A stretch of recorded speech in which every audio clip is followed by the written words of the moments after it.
the executive producer. So what I learned from Hannah was social justice goes a little deeper than what I thought.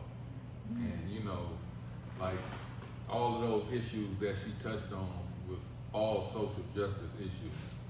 So what made you, and let me say this.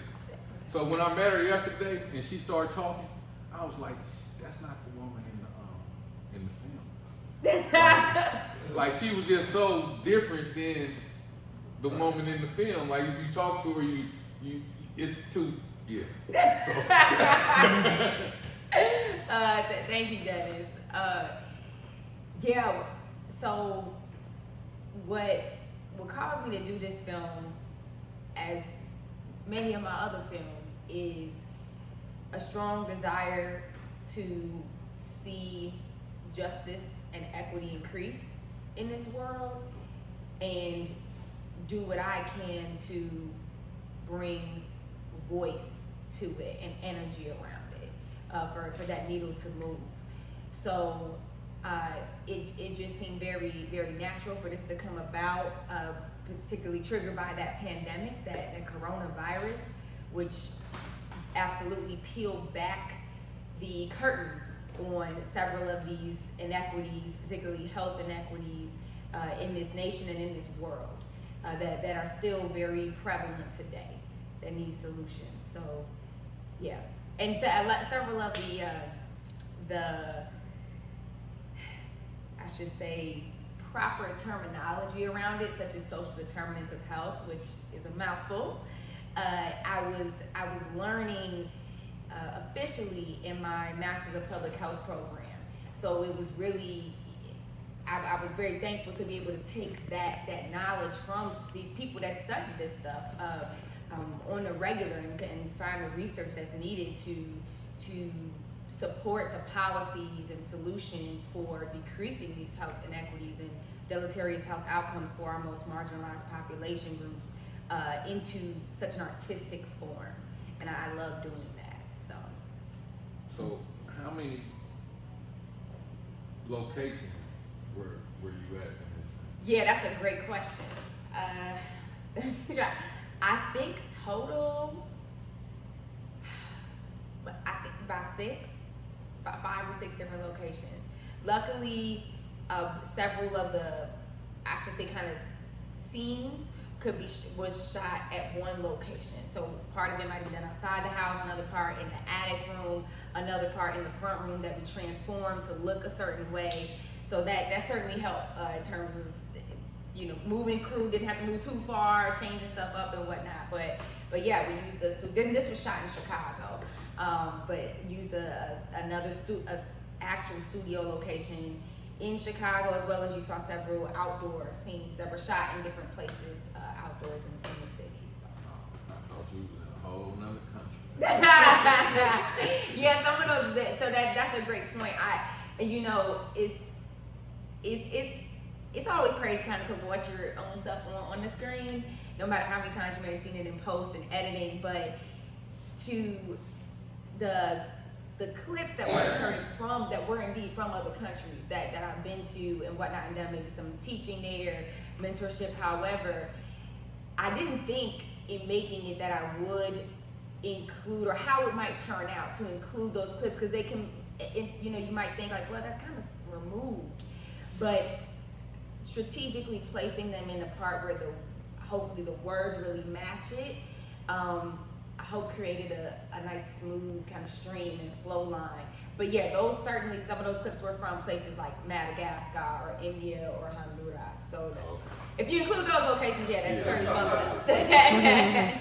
Yeah, so the poetry. Mm-hmm. So did you come up with, is that an accumulation of things, or did you just say, I'm gonna write this and that's how it? That's what it was. I wrote this piece knowing that I would bring it to fruition in a film, an experimental film, which I've done before with a prior film of mine, and I've been doing spoken word poetry since high school.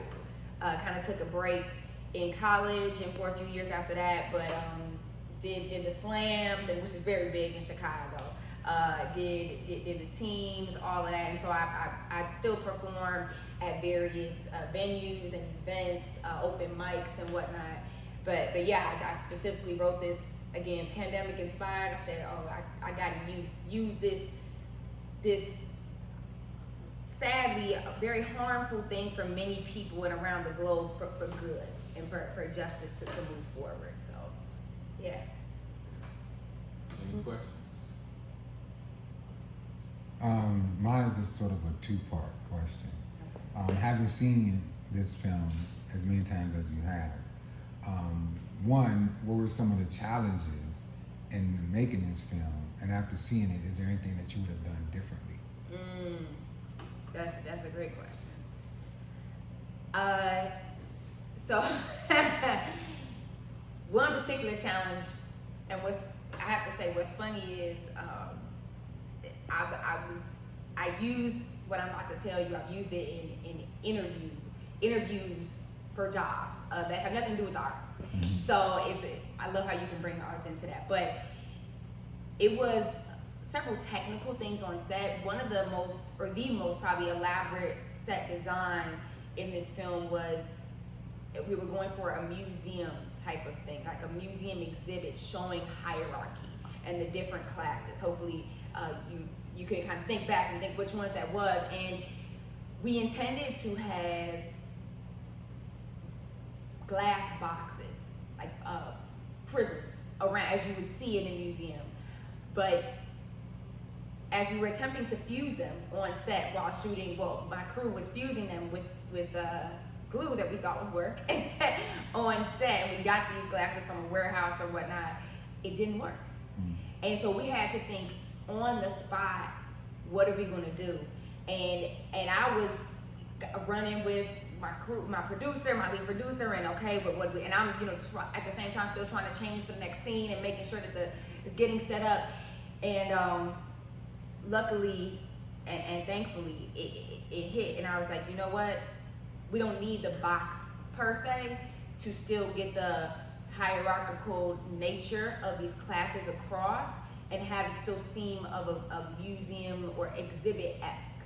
And hopefully that came across to the viewers, but thinking on the spot like that. And so I would say, and there were a couple other things, like certain things in filming in nature, sometimes with the tree a little bit, certain technical things that if I would have done it again, I would have tried to think better about that and do a little bit more research with my crew on, okay, what are some alternatives in case this might not work, to already have that, versus kind of on the spot, a little bit more high stress coming up with it. But thank God that the solution did come through and it still got completed well. So that's what I was saying.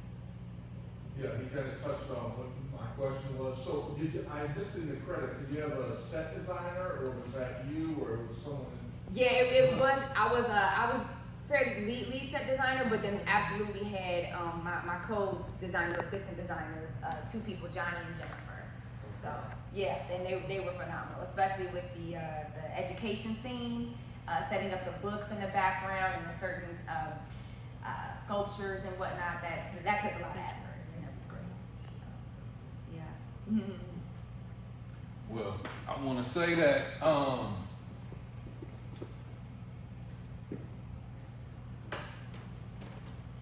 so World of Diamonds won the Social Justice Award. I thought that she just really touched on a lot of things. Social Consciousness Award. Wow. Yeah. So. Thank you so much, Dennis. And well, he put Jennifer Pierce here. That's okay. This is from Senator Anthony Portantino recognition. Wow. For the film. Phenomenal.